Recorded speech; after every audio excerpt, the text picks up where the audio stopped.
In the warm village of Obonyako, where children played under mango trees and the sound of mother's pestles echoed every evening, two little girls became the talk of the community, not because of trouble, but because of how inseparable they were. Their names were Evelyn and Mabel. They met on their first day in nursery school. While the teacher struggled to count the crying children, Evelyn walked up to shy little Mabel, held her hand and said, "Sit beside me. My mommy said good girls don't cry." That single gesture sealed a bond that no one, not even destiny, expected to break. From then on, wherever one went, the other followed. People nicknamed them twin souls, even though they shared no blood. In primary school, they wore matching hairstyles. Evelyn would braid Mabel's hair on Monday, and Mabel would braid Evelyn's hair on Tuesday. They shared snacks, fought bullies together, and stood side by side during school debates, always finishing each other's sentences. Their mothers stopped buying matching clothes because tailoring fees were becoming too much, but that didn't stop them. The girls used ribbons, bangles, anything just to match. In secondary school, they became even closer. They joined the same clubs, copied each other's timetables, and even decided together which science subjects to drop. Teachers often said, "These two came to this world in one womb." Life took them to the same university, and by then, their bond had matured into true sisterhood. They shared a hostel room, shared food, shared secrets, and shared dreams. But their dreams were not identical. Mabel dreamt of building a stable life through hard work. She would say, "I want to start small, grow big, and marry a man who understands partnership." Evelyn dreamt differently. She believed her beauty was her golden ticket to soft life. She would sit in front of the mirror for hours saying, "I won't suffer. I will marry a rich man from a powerful family. I was born for luxury." Mabel will smile and shake her head gently. "My sister, wealth is sweet, but building it yourself is sweeter." Yet, despite the differences in ambition, they remained inseparable. People who didn't know them assumed they were blood relatives. Their names became a proverb. If you see Evelyn, Mabel is not far.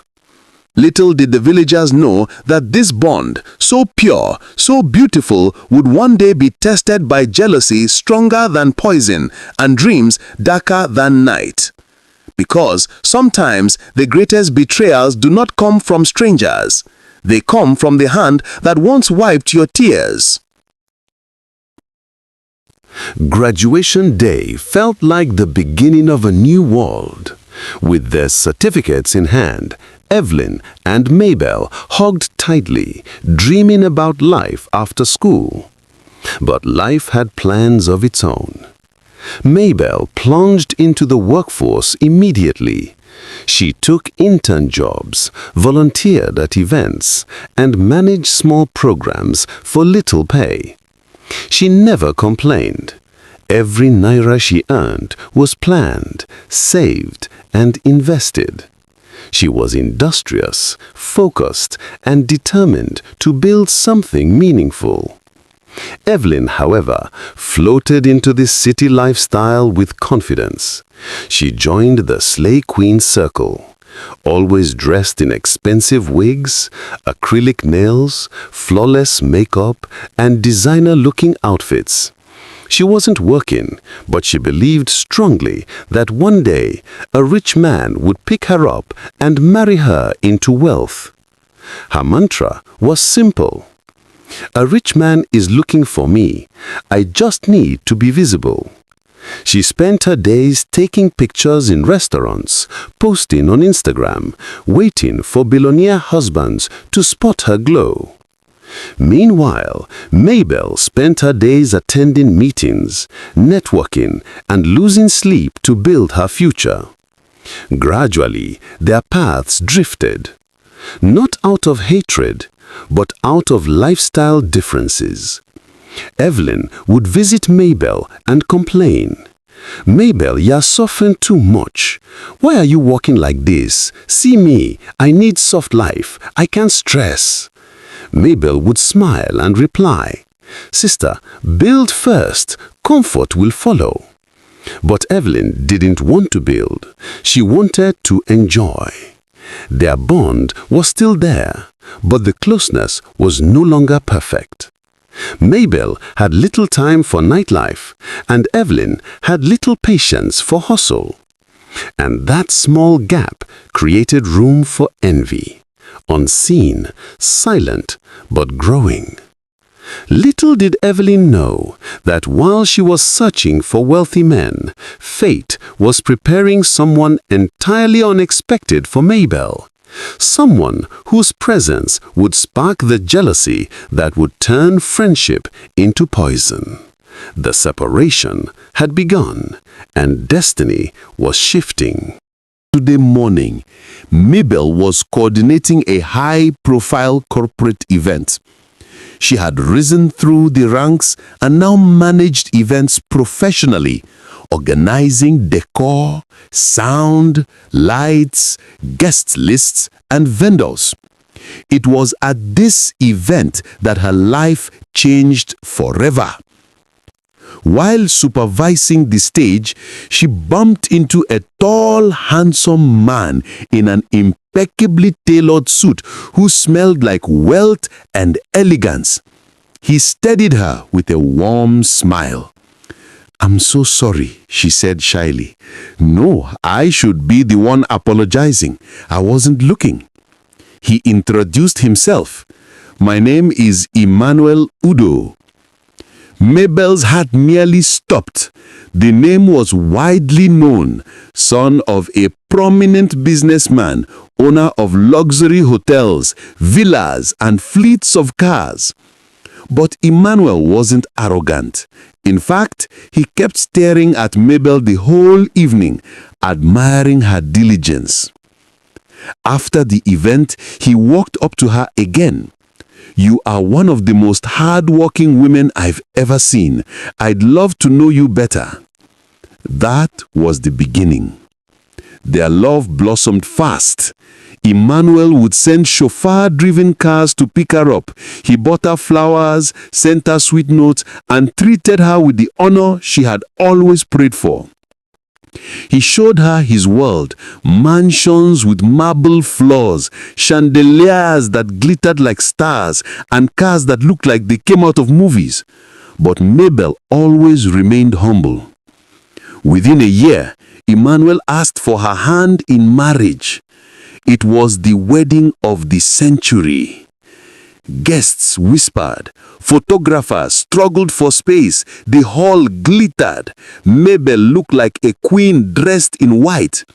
But while the guests clapped and admired, Evelyn sat among them, smiling outside but burning inside. Mabel had married the very type of man Evelyn had been praying, fasting, and slaying for. And that day, envy began to eat Evelyn's heart like worms feeding on a ripe fruit. The seed of darkness had finally been watered. Evelyn's jealousy grew into bitterness, and bitterness grew into wickedness. Each time she visited Mabel's mansion, something twisted in her chest. She would stare at the sparkling tiles, the luxurious decor, the staff calling her Madame, and she would think, this should have been me. Evelyn started avoiding Mabel, but she watched her life closely from afar. Then the breaking point came. One day, Mabel casually said, "Evelyn, you'll find a good man too. Maybe not rich, but hardworking." Those words stabbed Evelyn like a knife. She repeated, "Not rich? You think I can't live your life?" That night, she made a decision, deadly and irreversible. Months later, Mabel invited Evelyn to follow her to a cousin's wedding reception. Evelyn accepted, smiling like a sister but plotting like a serpent.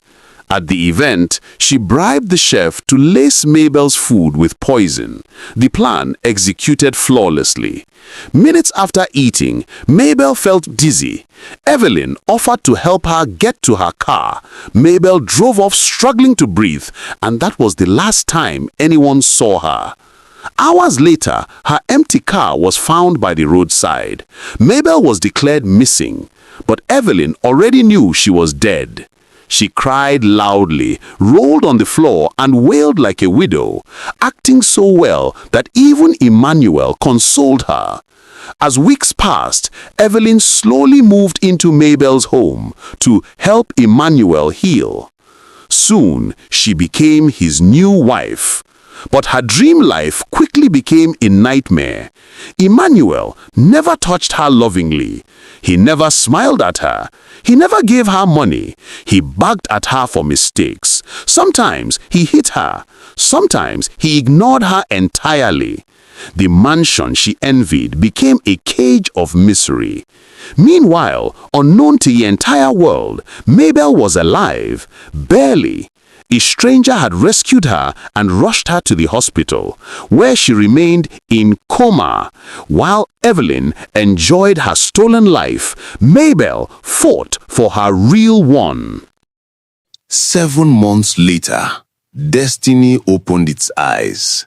Mabel woke up from her coma. The stranger who saved her, a wealthy businessman named Dr. Raymond Atta, had taken personal responsibility for her medical bills. He admired her strength and humility even in her unconscious state. When she was strong enough to move, Raymond bought her a new apartment, hired private nurses, and made sure she lived in comfort, not knowing her past, only knowing she deserved care. Then one afternoon, Mabel decided it was time to return home. She walked into her husband's mansion like a ghost that refused to stay dead. Evelyn saw her first. Her scream shook the entire house. Her spoon fell from her hand. Her knees buckled. Her face drained of blood. "Mabel, Mabel, you are supposed to be dead," she trembled. Emmanuel rushed out and froze. "Mabel, Mabel, my wife, my life, is this truly you?" Tears rolled down his cheeks. But when Mabel saw Evelyn's swollen belly, her heart shattered. She looked at Emmanuel painfully. "You didn't even wait," she whispered. "Mabel, I thought you were gone forever," Emmanuel cried. "Please, don't leave again." He turned to Evelyn. "You, get out of my house, now." Evelyn, still shaking, tried to explain, but Emmanuel wasn't listening. He dragged her belongings out. "Leave, I don't ever want to see you again." But Mabel didn't return home. She quietly walked out of the mansion and returned to Raymond's safe, peaceful home. "I can't go back to that pain," she told Emmanuel later. "I need healing." Meanwhile, Evelyn's life became a storm of suffering. Rejected, homeless, pregnant, alone. Emmanuel's hatred for her grew until he became monstrous. He beat her. He starved her. He locked her out at night. He called her a witch. When she went into labor, she collapsed and was rushed to the hospital, half unconscious. There, in her dying moment, she finally confessed everything. "The poison, I arranged it. I wanted her life. I thought it was mine." Mabel, standing by the doorway, cried silently. Evelyn wept harder. "Forgive me. Tell my child, I'm sorry."